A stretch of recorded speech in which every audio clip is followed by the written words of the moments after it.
Good morning, જય દ્વારકાધીશ. આપણો new block તમે જોઈ શકો છો. ઘરનો કોમ્બો ઝડપી બધી ડાયરેક્ટ સાદલી લેવા આવી છે. આગળના વિડીયો નહોતા આવતા, કંઈક કારણસર નહોતા વિડીયો બનાવતા આપણે. બહુ દિવસ પછી વિડીયો આવ્યો.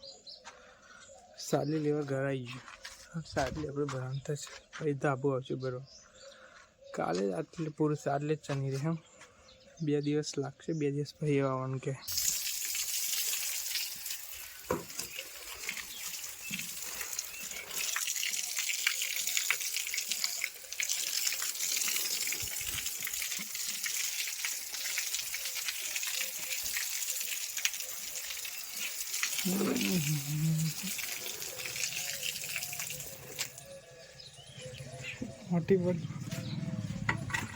વાટી પડી ગયેલી આવી ગયા આપણે ખેતમાં.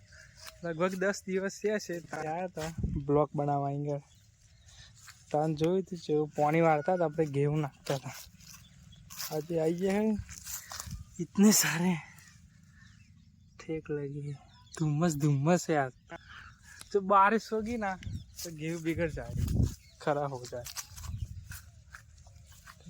आज आए खेत में बहुत दिन बाद, लगभग 10 दिन हो गए मेरा भाई.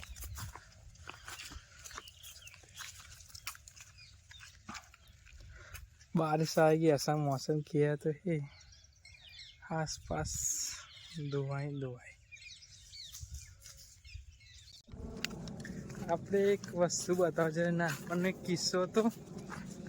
હું લગભગ 11-12 વર્ષનો છે અને આ મારો ભાઈ 9-10 વર્ષનો છે. 1-2 વર્ષનો ડિફરન્સ છે. નાનપણનો એક કિસ્સો હા, બહુ યાદગાર હતો.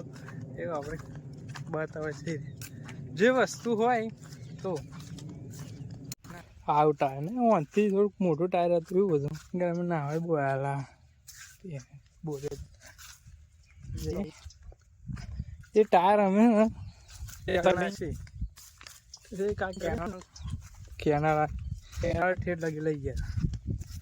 હું બતાવું તમારે ચો લઈ ગયા તાન તો મસ્તી હતા એટલે મસ્ત હારી કેનારા. આ કેનાર ઠેઠ લગી હા ઠેઠ લઈ ગયા એ ટાયર. તારા મસ્તી હતી, મસ્તી બધા કેમ રમવા કહી ગયા. આ કેનાર તાન તો હાજી હતી અત્યારે ભાઈ. ઉત્તરાયણ પર અમે બે હેઠે નહીં આપણે ગોમની પતંગો ચકને બધી દેખાઈ જાય બેઠે. બચપનની બહુ યાદ હતી, કહેવાય એવું નહીં. અત્યારે તો કેનાલ તો અત્યારે તો ભાઈજી ઠેઠ લખી આવી છે. ત્યાં તો હાજી હતી, કમ્પ્લીટ હતી. અમે એના જેવી જ હતી.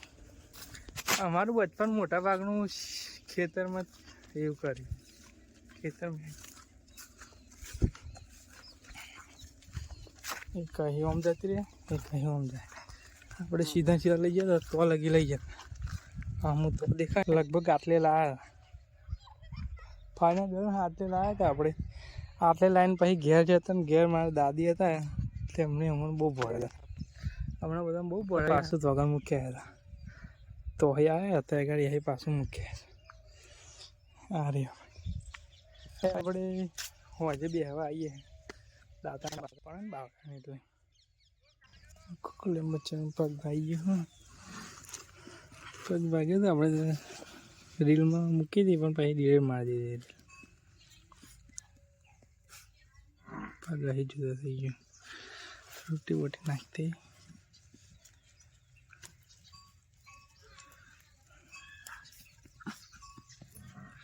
બીજું ખાવા જઈએ.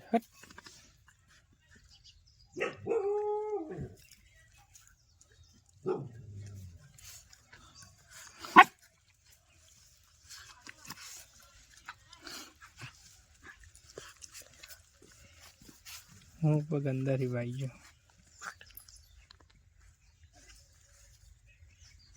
ચડવા તો દેતું જ નહીં.